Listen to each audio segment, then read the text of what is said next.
Hello, with Cutting the Motion, with me, the main host, Yavor Ivanov, and today in the fourth episode, with me is my co-host, Kubrat Ivanov, and our special guest of the day. Today we're joined by Dylan Connor, who's travelled all over the world to graduate from many different universities. He is graduated from UCD in Ireland, the University of Louvain in Belgium, and also graduated his PhD from U.S.A, as everybody has definitely heard of that one.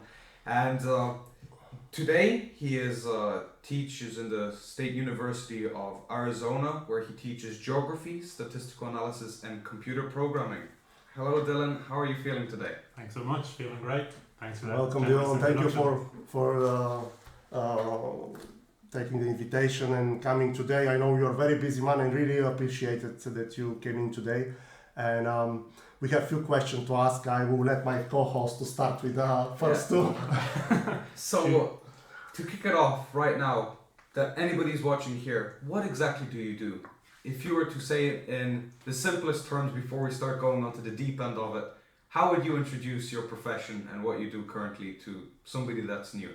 Yeah, that's a great question. So I'm a professor, and just to clarify in the introduction, so we're at Arizona State University. Arizona State, sorry. You were almost there. Yeah.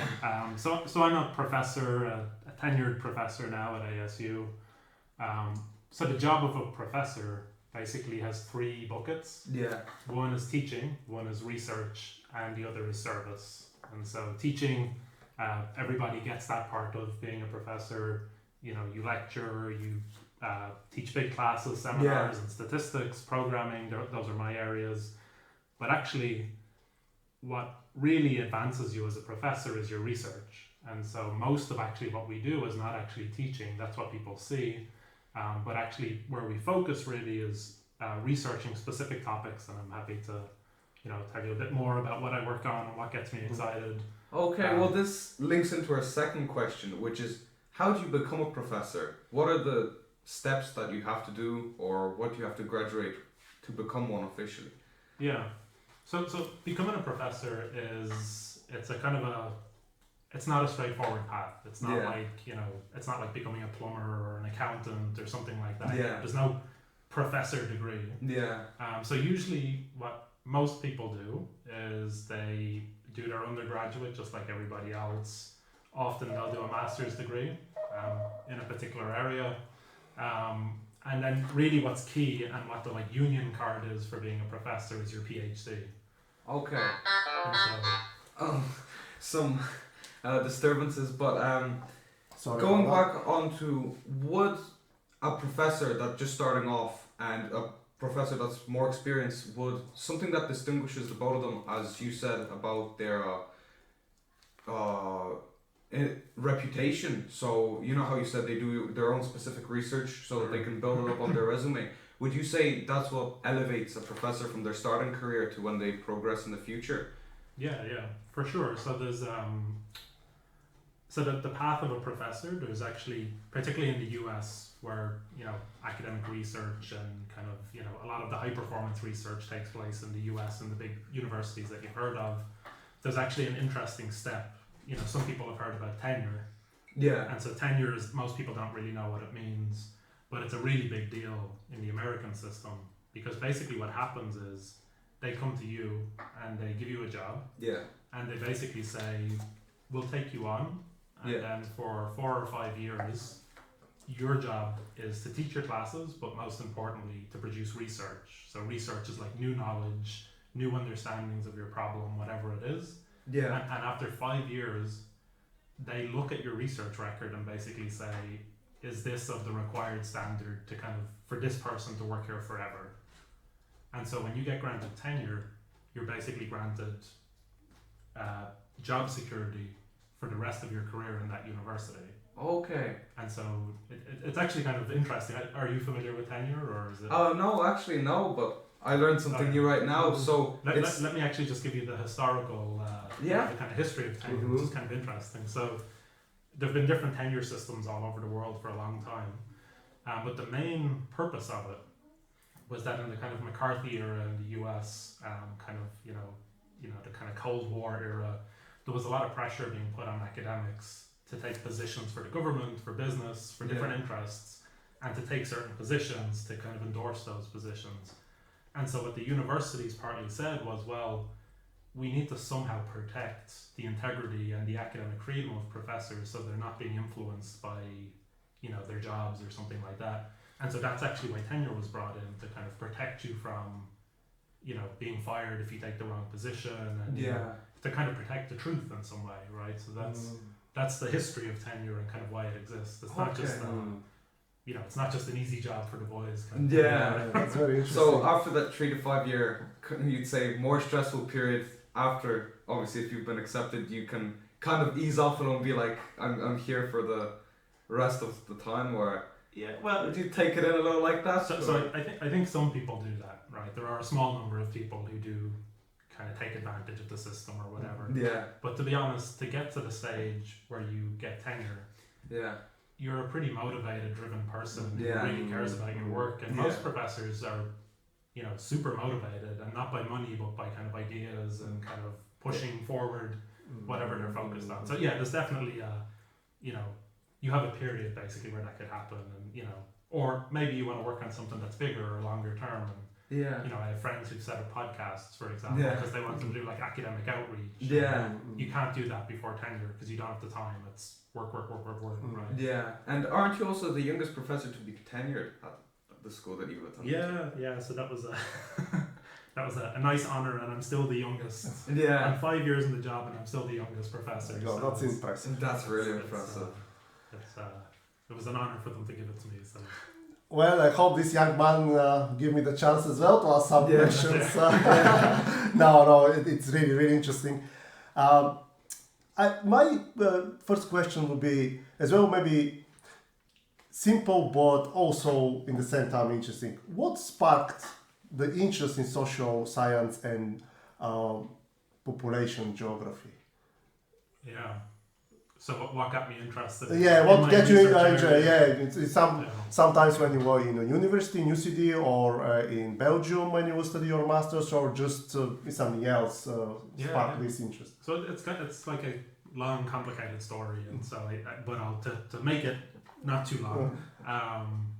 So most people imagine for professors and people who do this research, they must have been brilliant students all the way along, and very smart people. That's what people had. That wasn't me. So I was not a good student in secondary school. I mean, I always felt like I could do the work, but I didn't study. And in Ireland, the junior cert, I didn't do any work for that. And it actually wasn't really until kind of the leaving cert year that I really kind of started to kind of do some work to make sure I got into college. But I was never interested in schoolwork and studying. And it wasn't until actually I started to get toward the end of my undergraduate degree, and it was in U.S.A in economics and geography, that I actually started to read kind of more advanced stuff and actually learn about actually what a professor is, because I didn't grow up around any professors or really know anything about it. And it was really actually as I started to see, wow, there's a job out there where you can basically work on whatever you want. Yeah. You can create new knowledge that people have never, come up with new ideas that people have never thought of before.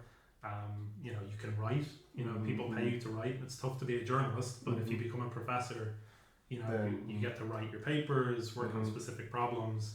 And it was actually really just my time in U.S.A and kind of learning actually more about what a professor is and what they do. Yeah. So coming to close information about the subject you do now and expanding, because you're one of the innovators in this area. So you say the big thing was that you had the chance or the luck to be close to information like the geography, population problems in U.S.A. So if you did not go to U.S.A, you wouldn't maybe be able to be access to such information and wouldn't spark your interest. Yeah, exactly. I mean, I was very lucky that right when I was there, there were a couple of other kind of younger and older professors in U.S.A at the time who I started to get to know. And then I was like, oh, what they kind of do is really cool. You know, we can talk about the kind of specifics of the work and what, you know, what's interesting there. But it was actually just seeing other people in that job. That why is everybody not doing this? And now here you are expert of your area, top one. The next question is, what did the integration of social mobility in United States decline in the last century? We're going now more deeper on what you do in your research and knowledge. Do you think it's declined, the intergenerational social mobility in the United States, the last century? It definitely is. So just to kind of frame what we mean by intergenerational social mobility. So we're thinking about kids growing up in kind of poorer, lower income families, kind of modest backgrounds. We have this idea about the U.S. that it's kind of like a land of opportunity, right? So we've all heard about the American dream. We all know about immigration. And so historically, if you look at statistics on what proportion of children who are born into poverty, what proportion of them move on to college or higher incomes as adults, the US historically was an exceptional case. So the reason all of these people were moving from Europe to the US, you know, in the 1880s through to the 1940s was this kind of amazing opportunity which didn't exist in Europe. But what's really worrying at the moment is that if you look at contemporary trends, the US has actually become much less exceptional. So over time, that opportunity has kind of started to disappear. And so that's one of the reasons. Yeah, because as far I know that United States holds 2/3 of the wealth in after the Second World War, and now I think it's shifting, change this even financially is changed, and the United States is not anymore this holder of this big wealth, so the opportunity then I guess are much less. Than maybe it's something to do with that as well. But that's a different topic, how they lost this wealth and maybe the rise of China and all that. And if I can I say a little bit about the... Of course, where we intervene in yes, that? Yes, of course, please. So another point is that I'm a geographer, right? And most people, like a professor, are not really sure what a geographer does, right? So you learn about capitals and state maps and borders and history, and that's not what we do. So what we're doing at the moment around this problem of the American dream is we're starting to think about, well, opportunities declining in the US, it's harder for people to move up the ladder. And so then the first question is, well, how do we try to fix that? Or figure out what's causing it? And so what we do as geographers is we actually look across the US and we try to look at which kinds of places are providing opportunities to move people up and what types of places are keeping people down. And so we kind of do this in a very kind of scientific, big data, machine learning, analytic kind of way. And so we almost nearly try to create experiments where we look at people in one type of place versus people in another type of place and see actually are the people in this place moving up at higher rates. And if they are, what is it about that place that makes it different from the other ones? And so if you start to do that, we're comparing places here, then you can start to get a little bit of a recipe almost of, maybe there's a good kind of place for opportunity and a bad kind of place. We need the bad places more like the good places, right? And so that's where it's almost like the geography of opportunity that we're focused on. Okay, and with all of that being said, do you think that the American dream is dead? That's a big question. Yeah. So I think the idea of it is not dead, and I think that's the important thing. So, the US rightly gets a lot of flack for not providing the social supports that it should for families, particularly in low income backgrounds. But what it does is there's almost like a belief in the US that no matter who you are, you can move up the ladder. Yeah. Obviously not everybody can move up the ladder, and certainly not everybody does. But it is like a mentality that still exists in the US. Yeah. And actually much more so than Europe in a lot of ways, which is, I think, one of the kind of historical differences. And so I think the idea is still there. People want to try and recover it and bring back that kind of high opportunity context. Yeah. But, at least by today's standards, it looks more similar to the UK than it used to in the past, for example, right? Okay. And the next question is there a connection with the European immigration and with the social mobility in the United States? So that's actually a really deep question. It's a great question. And so I actually have a colleague in London a colleague in London who, okay, let's break this out a little bit. So there's two parts of it. So one is, in the past, did the people who moved from Europe to the US, did they experience this upward mobility? Yeah. And I think they certainly did, right? People moved to the US and they were better because of it. You know, Irish potato famine, for 5 decades after that, people were fleeing to the US in search of employment, and a lot of people did very well. Where I was going with the second part, that was kind of a deeper idea, which, you know, it's a bit academic, but it is interesting. A colleague in London has shown actually that the places in the US that deliver the most opportunity for people to move up the ladder are actually places that were settled by Northern and Western Europeans. So actually the regions of the country like Minnesota, Dakotas, parts of Wisconsin, actually a lot of Scandinavians moved into those regions 100 years ago. And today they're still the highest opportunity generating places in the US. And so he's actually onto this really deep idea about the way early settlements of different cultures nearly in particular places have these really long-term effects. And so it's kind of a cool idea. Oh, it's kind of deep, but you're like, wow. When I read that, I was like, wow, that's, that, you know. And do you think it's maybe, I don't know, I'll find this question, but what I notice with my eye, like seeing that the people as well, do you think the climate as well, it's playing some role, because you said about different ethnical groups moving from North Europe, West Europe. Now what I noticed, for example, most of the, for example, Filipino move to California because they find the weather very similar to Philippines. The biggest Bulgarian population is in Chicago, when the weather is almost the same like in Bulgaria. Do you ever read or did research about this, that the people also the weather could be a factor for different ethnical groups from different parts of the world to emigrate to different parts of in United States?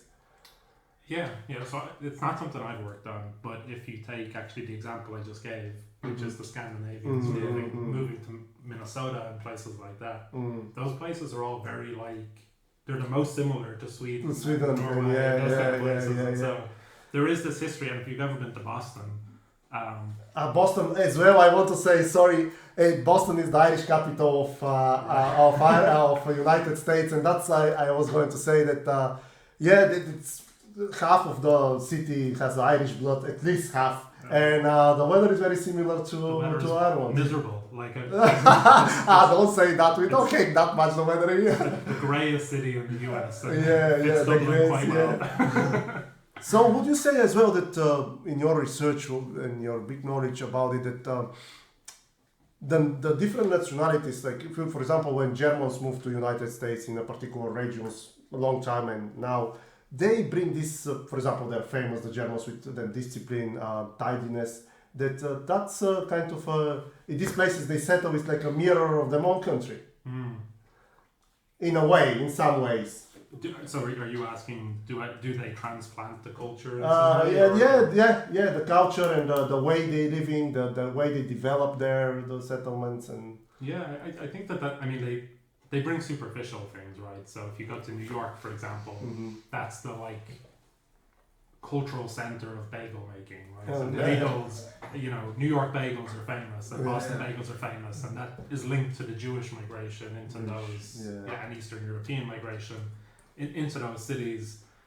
So of course those things are there, and there's great Italian food in the Italian of course, the Italians. But I think you're almost asking a deeper question, which we don't know very much about, which is there kind of, do the social institutions and you know the local culture, does it over a long period reflect German settlement or something? Yeah, because we know in the different states as well the laws are different, and maybe the people, the mentality of the people affect these laws. I mean, if they are different and more tougher, say, laws in one state, and the other is more loose about the other things, and the people mentality is something to do with that as well, isn't it? And again, it's important where they come from. Maybe if we trace it, maybe we can answer this question partly. At least there's interesting work shown that actually particularly in the south, when you're looking at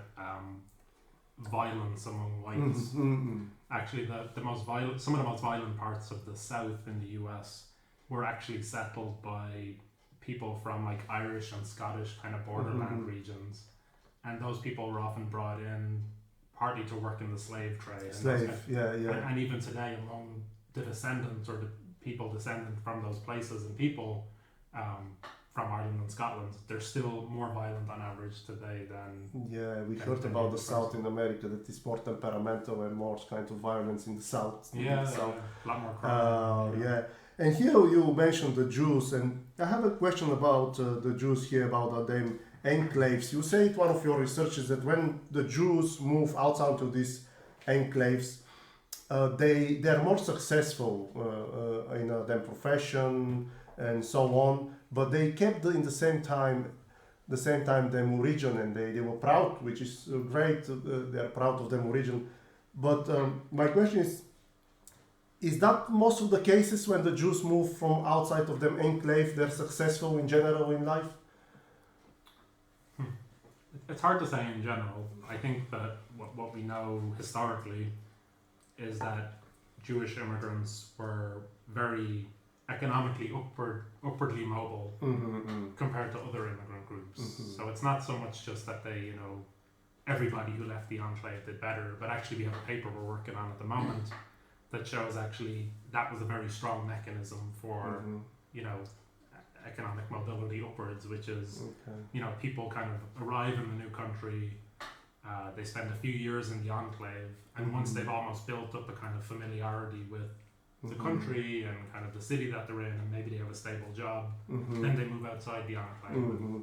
Sometimes they move into more integrated neighborhoods, sometimes they move into kind of more ethnic suburbs kind of thing. But so can we say the Jewish population in the United States is more open for opportunities, and they wouldn't mind to move to different neighborhoods if they see the opportunities for more successful business or profession than the other groups in the United States? Yeah, we it's not exactly, we don't know why, historically we don't know exactly why different people were making different moves, but we do know that they were more likely to move into those places, and the Irish people were more likely to hang together in a lot of and cases. stay in the same area, doesn't move much. Exactly, I had a DNA test, and I didn't know I have as well Ashkenazi Jew blood, only 5%, but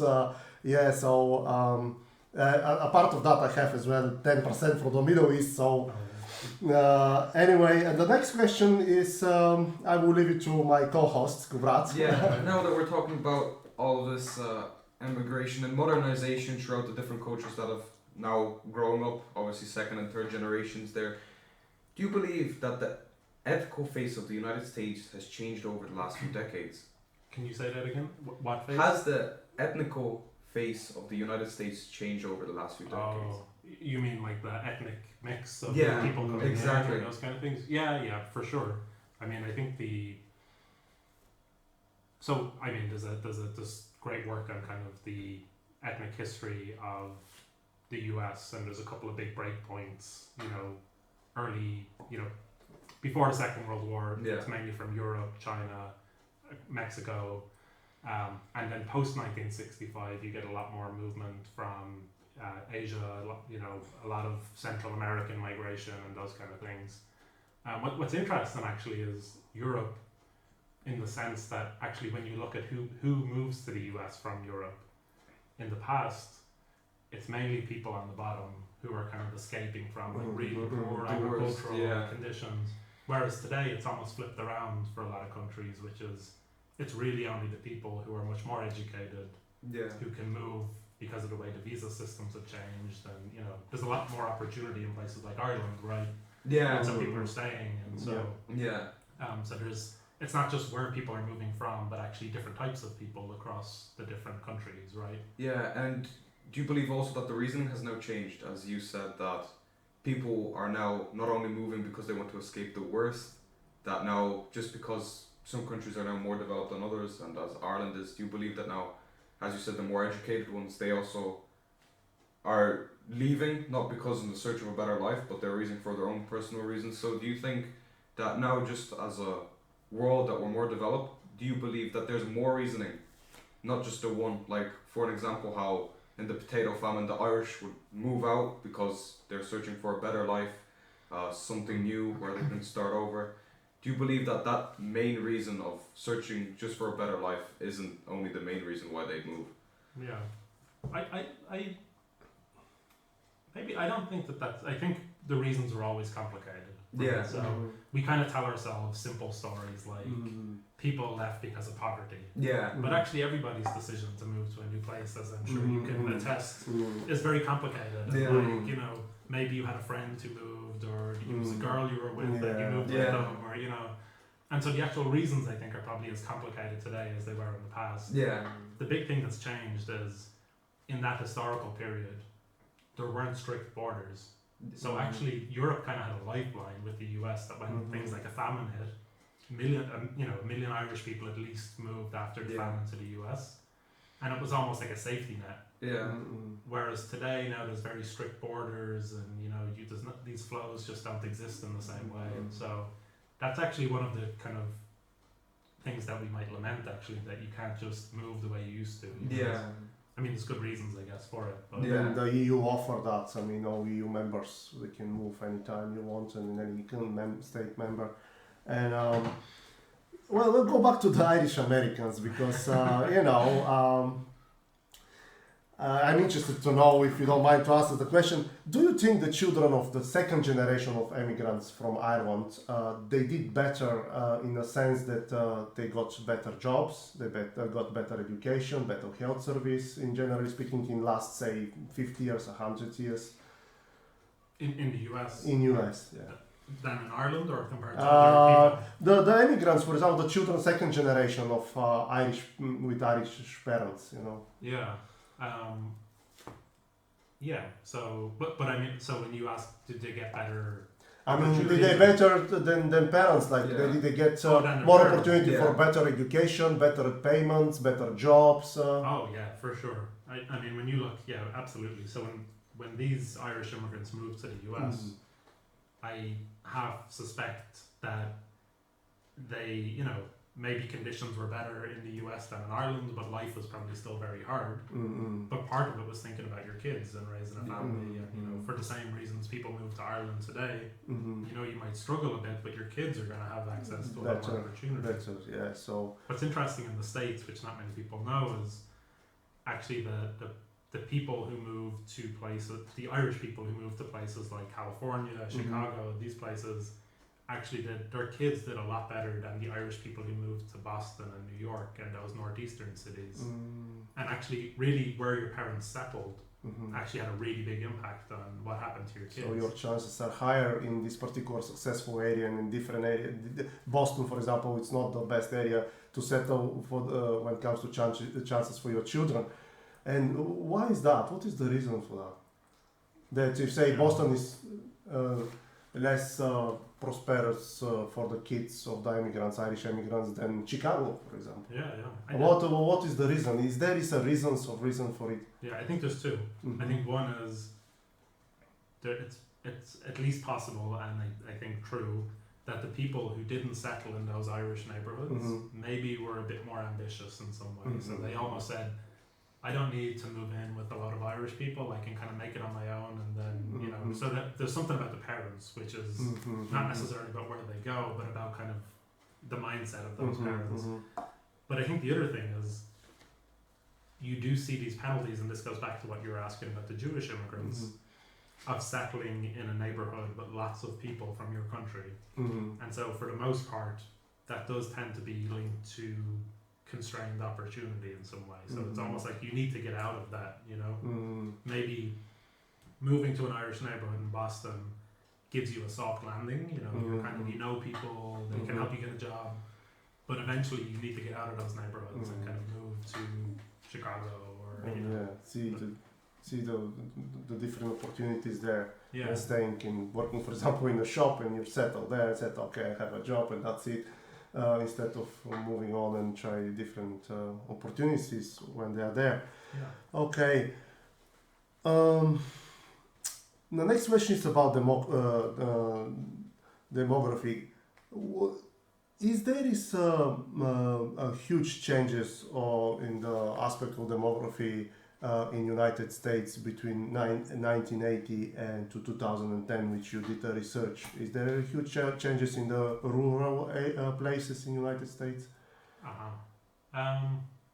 Yeah. So you're talking about rural demography and Yeah, those places are changing. yeah. Is it a lot of changes for this huge period of time? Well, huge. It's not that huge, but it's 20 years. But I guess sometimes it's a lot of things can change a lot for 20 years. So there's a lot of changes. So it's tricky to summarize. But let me. So I'm working on something at the moment that I'd love to tell you about.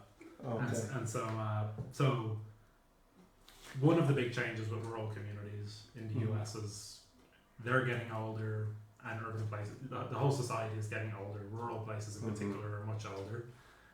But we've also seen big spikes in poverty levels in rural places. So something like 20-25% of rural places, their poverty rates have doubled over the last 30 years, which is kind of amazing given that we kind of have this idea that everything should always be getting better over time. You have a fifth of rural communities with poverty rates that are twice as high as they were in 1980, which is disaster. Yeah.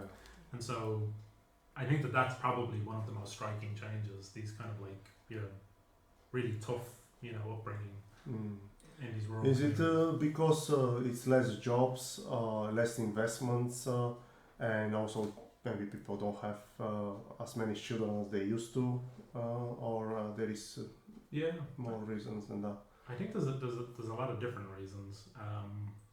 One of the big ones is the way the economy has actually changed. So if you think about kind of 1970s, 1980s, the economy is much more industrial. There's a lot more extraction jobs. There's kind of coal and heavy industry. And there's rural industry as well, right? So there's like rural, plants and factories and these kind of things. They're gone. They're all gone. And so when you look at where the spikes in poverty are, it's all in the industrial regions. Yeah. Because today's economy doesn't favor rural places in the same way. All of the good jobs today are in cities, or a lot of them, right? And so that's really kind of pulled the kind of life support from a lot of these rural places. Yeah. And would you say it's kind of like that maybe a little bit in the sense of the way it is in Ireland, as you have a lot of the Irish population now that's living here are in Dublin rather than scattered over different counties, because you still have counties with great universities like Galway and Limerick and Cork, but you see people even graduate from those universities and they move over to Ireland just because of the better job opportunities. In Dublin. Yeah. Dublin, you mean Dublin. I think so. I mean, actually, I'm not. Actually, I'd be interested to hear what you guys think. But I think my sense is that there's a lot of concentration in Dublin, which is why the house prices are through the roof. Yeah. A lot of jobs, not enough housing. But I think we're probably already seeing a spillover into those smaller cities. Like there are, every other week you see different firms opening up in Galway or Limerick and places like that. So, and the companies know that the housing is more affordable in those places, and they're going to be able to get the workers. If you want to compete in Dublin, you have to pay people high wages and so on. So, but what do you think? I'd be interested to hear what your sense is. I see in Bulgaria as well similar problems like the rural areas in United States. After the communism ceased to exist in Bulgaria, they closed a lot of factories, thousands of them actually. Even there was an entire city which from a small country were working 30,000 people in that complex of factories. And Bulgaria was the second exporter of chemicals in the world, but now they're all closed, and if you go to the countryside, it's like most of the place in Bulgaria is like a ghost town. Yeah.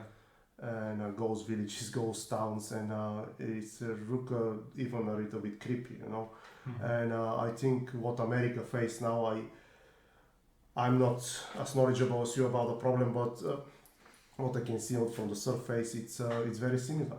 Very similar. Young people moving out, they don't want to work for a very little payment or no jobs. They don't know even choice. I spoke with a lot of people in Bulgarian countries. I said, we love to stay here, but there is no jobs.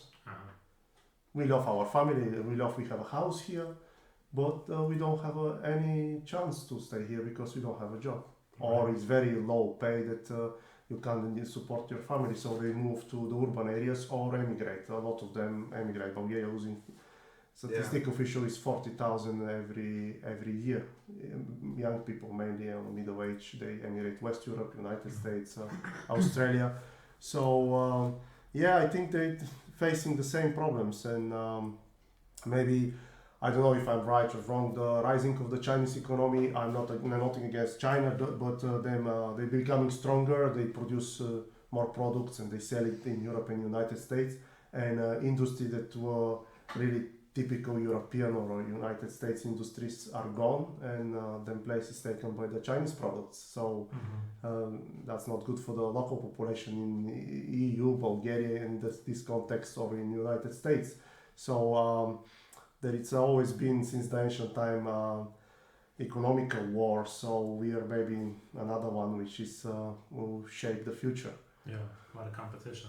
Yeah. And what's interesting about the migration thing is we tend to like talk about it as if it's a good thing and it's, you know, exciting, and it is, you know, there's a lot of positives to it, but moving is hard, you know, and like, you know, it is hard to leave people. Yeah, It's a very tough psychological. Yeah, like you saying, my co-host Kubrata will ask you what is the reasons for emigrate and this, and you answer very well, and I think there can be thousands of reasons. I emigrate from Bulgaria because of the corruption, for example. I hate it, and I said, no, I'm not going to live in a rotten state with such corruption that unfortunately I predict that will got worse, and it's really later in 22 years. Fortunately, my prediction was right. Bulgarian state is in an extremely bad state. You like statistics? Bulgaria is the fastest dying nation in the world. Really? So In that's terms a of- show. in terms of life In terms of expectancy? like the demographical decline. Uh-huh. It's declined so fast that we are the first. Yeah. It's not good to be first in these statistics, but the You Bulgaria don't want to is. win that race. Yeah, and so, but that's what corruption does. I think it can rot on any state. Yeah, and even I have friends now that I keep in touch with since I've known for a few years, and they're like, I'm finishing school here, but I want to move out. I don't want to stay here. This country cannot offer me as much as I can be offered abroad. I can move across Europe, mainly Europe. Some of my friends are planning to move in a year or two over to Germany, for an example, to go to university. They say, what, the European Union, we're just free to go.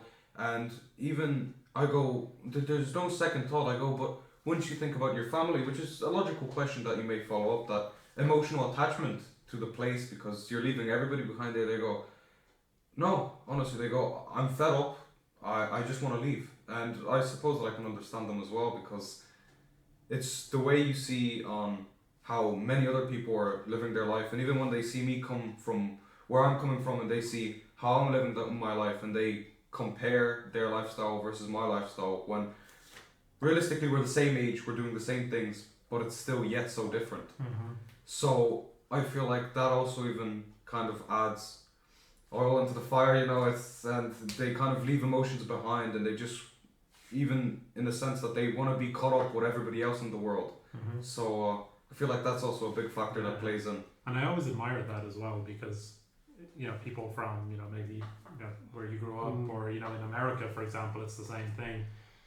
You often meet people and they have no plan ever to move back to where they came from. Yeah. Whereas if you meet an Irish person, I think Irish people are kind of, I don't know why, but they're kind of more homesick, and more like, every time I meet an Irish person, they're often like, you know, oh, when are you going to go home? Yeah. It's always like assumed that you'll move back. Yeah. But I'm always blown away when people are Yeah, just like, no, I'm never going back. Yeah. You know? Yeah. With all respect where I was born, and I love Bulgaria and all, but I don't want to go back. Even though I was born there, I lived 24 years.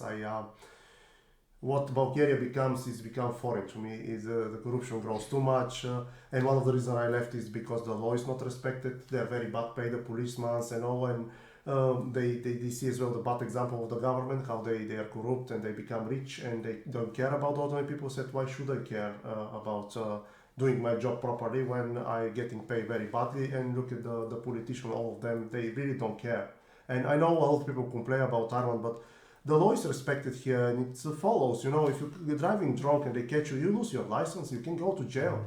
In Bulgaria, it doesn't happen. Bulgaria is as well, if I'm not mistaken, we come to the statistic again, because I think statistic is extremely important, because to see the you know better than me how vast is one problem, how deep it is, you have to have statistics. You can presume how it is, but and very well guess how it is, but without the statistic, you don't have a proper lead how to solve the problem. I think. I agree. Yeah. And in Bulgaria, if I'm not mistaken, in 2012 or around that time, they die in the street more people, for car crashes than in Iraq. And in Iraq was a civil war. So that's what led to not respecting the law, not following the law, no punishment. The famous book of the Russian author is the, crime and punishment. But in Bulgaria, it's crime, no punishment. You know. So that's one of the reasons, and it can be all. Then go back to your huge research. What do you think is the biggest challenges United States and Europe facing when it comes to the decline of the population? What is the biggest challenges? I was at a wedding 2 weeks ago. Mm-hmm. 3 weeks ago now, and I was blown away by how many people my age and younger, so late 20s, let's say early 30s, who are just not going to have kids. And like I was kind of really struck by it. Like I've never been at an event before where like I was sitting at a table with 500 people, and everybody was just like, "Oh no, I don't really want kids." And so when you start to see this, people talk about the collapse of the population in terms of fertility and the aging of the population. It's a real thing, And it is very real, man. And people say things like, "Oh, it's about economics, and people are just it's too expensive to have kids." And I think that's obviously true and part of the explanation. But I think a lot of it is actually psychological. It's like there's a psychological change among young people, which is like, I don't want to give my life to 4 kids. Or something. That's why I don't want to offend anybody, but it's a weakness as well. I find it as a weakness because you, before even had some difficulties, you already giving up and said, no, it will be too difficult. For example, my grandmother, they were 8 children, and they live in one room. But you know what? They all grow up well, and most of them they did well in life. And I personally think it's nice to have children, and it's kind of a sense of future or something that you accomplish. Then not having children, I think is.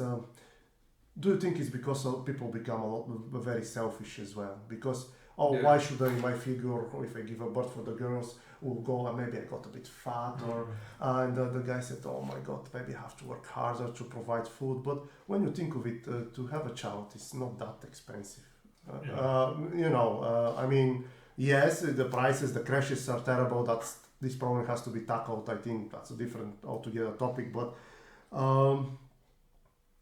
I think that if somebody wants to have children, no matter in Ireland, it's not that bad. You can have 2 or 3 children, and you will survive. Yeah, right. As you said, did you say your grandmother had 8 children? 8 children, and they live in one house, in one room, was a kitchen and bedroom and everything. But then later in life, my grandfather was a tailor, and very good one in the Bulgarian part of Macedonia, the best. And he makes some money, and he built a bigger house, and then they have more space, but they survive. And my grandmother was proud of her children, proud of her fate, of her children, and never bothered herself that she didn't have an expensive car, that she didn't have a fancy clothes. So I think how you said is the mentality and the setup of the mentality of the people. Like, I don't want to give up my nice car for paying for the children. I want my holidays twice a year. They're attached too much to materialistic things rather than thinking long term in the future. Like, even, I'm very in for this topic, I'm just 16 now. But in general, I would love to have children, and, it being in a younger age, so that it's fair to the child that I would be able to provide not only the financial support, but also the energy, because at the end of the day, when you have a 2-year-old crying, it'd be selfish if I didn't have the energy to provide for when that's needed. And I feel like a lot of people, they think, oh well, not this year, or maybe not in the next upcoming few years, because I just want to have fun, or as my dad touched on the materialistic side, and they kind of give up on these excuses and they just follow through on them, and then by the time they realize, oh, maybe I want a child, they're kind of in their later years, we'll say, where they can't even give that energy, even if they want to, just naturally they just can't give that energy, which I don't think is fair. And I think that that's also with the mentality that they grow up, that one thing leads on to another.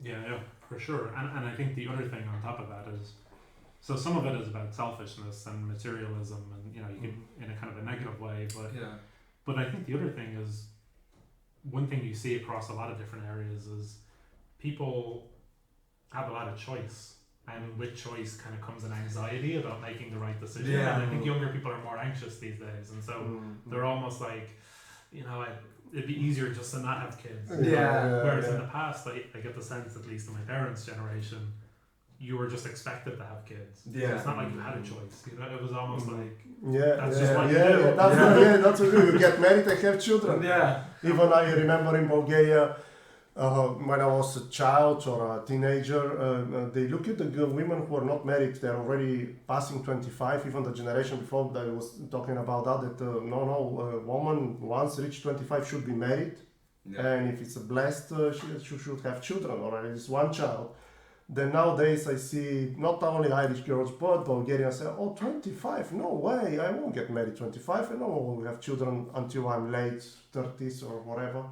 And it's strange how the things change completely, the set of the mentality of the people, and this is the problem for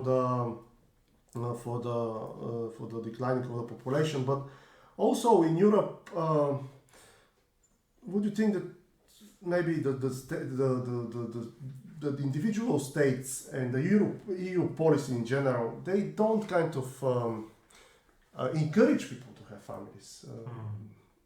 I'm not going to go to sexuality and things like that, but generally speaking, I don't see that. I don't know if you support this, and maybe in the United States as well, they don't have enough policies and goals to encourage people to get married and have children. Do you not think that this is one of the problems there? Yeah, I think that's part of it, and I think for example, in the U.S., the tax system, maybe I'm not sure actually in Ireland, favors you if you're married. So there are kind of some pro kind of family kind of marriage policies. And what strikes me though about the policy side of it is, so if it's about cost and economics and those kind of things, then you could, hypothetically just make it more affordable and people will have more kids. But we don't think that's not what it's about, right? So if it's psychological, so I think beyond that. It's beyond that. And so I was talking to somebody from China actually at that wedding, and they were saying, well, they're easing off on the one-child policy type things, but they're really struggling to get people to increase their number of kids. Because they have already set up minds. Yeah. One and that's it. They have a setup and they have a way of thinking about it. Yeah. And so we don't really know how to incentivize people in a good way to have kids. It's a pretty serious belief system. It's funny how some people, very small percentage, not only in Ireland, everywhere in Europe, saying, oh, look at these immigrants coming in, so many immigrants, they're too many. And at the same time, the same people who say they don't have children. I mean, who's going to get these jobs, low-paid jobs or whatever? People come from the other countries and they will take these jobs and these opportunities. So we can't blame the others for the decline, isn't it? Right. It's ourselves. And then there's the tricky other balance, which you hear more of these days, which is because of climate change and environmental issues. People say, well, there's too many people on the planet. So you can be sympathetic both ways. Do you think in United States, in Europe, they should spend more money for social services, for example, social housing? Maybe that can tackle the problem of declining of the population in the United States. For example, we know in the United States, in generally speaking, the urban areas and in Dublin here in Ireland, it's extremely expensive really to buy a house and to have a well-being family. it's good to have space, because if it's not enough space, even studying social activities, there is that's count. If it's too many people in one room, it's count as hidden homelessness. So do you think if the United States, different states, of course, decide, and EU for more social housing, that can tackle the problem, and maybe people will be more happy and more encouraged to have children and families if there is more affordable housing? Yeah, maybe so. It's hard to say how much of the decline in fertility is about, housing. But I do think the one thing we know for sure about kids' development and what happens to them as they move into adulthood, having a stable childhood, in a house where you're not moving around too much, and ideally where there's two parents in the household and those kind of things, really has a big positive long-term effect. And so, I think social policies that aim to stabilize childhood environments and are absolutely a good thing, I think.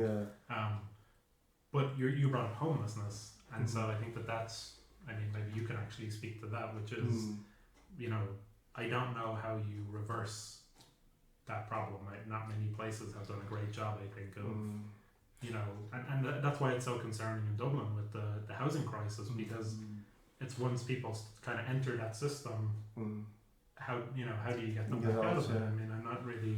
It's a really difficult problem. So you have to stop it from happening in the first place. Yeah, that's the big thing. My research is prevention. Prevention is very important, and what preventions we take to it. We always look the problem. Oh, it's a homeless, now it's a problem. No, we have to all the scholars saying that who are deep into this and make a research that prevention is extremely important. Prevention, because the problem is bigger when it's there. So it's better to solve this problem before even become a problem. And that's what I think most of the Europe is facing, the EU, and including Ireland. Ireland spending a lot of money for homelessness. I know it's a lot of homeless people, but Ireland is, generally speaking, is a good example fighting homelessness. But of course, the battle is not won, and the war is not won. So, but again, in my opinion, the Irish government shift to building 20-30 years ago, there were more cooperational houses, and people could afford it. We were building hundreds and hundreds and thousands of them. Now everything is in private hands in Ireland, and I think that's a mistake, because profit before people. So when this comes, you forget about social housing and social services, better social services in general. And homelessness is it's a huge problem, and I think it's a mirror of our society. If we see bigger homelessness, it's in my opinion, is we fail as a society. If we have people in the street sleeping, especially roof sleepers, how they call it, roof sleepers, it's a really big failure. And unfortunately, I see in America the statistics, they are frightening. In LA, it's 30,000 homeless people, only in LA itself, the city, and this is a huge number. And comparing Ireland and the statistics of Ireland, Europe in general, EU countries and United States, usually the homelessness of the population is around 5%. United States, in Europe is a little above or under 1%, which it shows that maybe generally Europe and EU fighting a bit better with homelessness. They're far from solve the problem, but no contest. And sometimes the state has to take care of it. As a society, I think we have to as well put a pressure on the government and say, look, you have to do something about it. I will do, but it's proof, for example, that charity is great. Ireland is a great country, and as an example, how many people, I think more than 200,000 people work for charity organizations, and most of them, they don't get paid. They doing it out of good heart, which Ireland is very good with that. But not every country is like that. And it's not enough to give €10 or €20 or €100 or go work a few hours. It's great help, but it's not enough. It's not enough. The state has to as well take a huge part of fighting homelessness. Absolutely. And yeah, well, Dylan, really, I enjoy the conversation with you. This podcast is really amazing one, and I hope our viewers and listeners enjoy it as well. I really thanking you for coming in today and chat with me and my co-host And Kubrat thank you Ivanov. from me for joining us. Obviously, you're a very special guest all the way from America, and having your knowledge here on the table with us, I hope the viewers that are watching us were also just as intrigued as we were. And for anybody that's watching, if you enjoyed the video, hit the like button, and if you want to see more videos like these, just hit the subscribe button and the notification bell, and we'll catch you in the next one.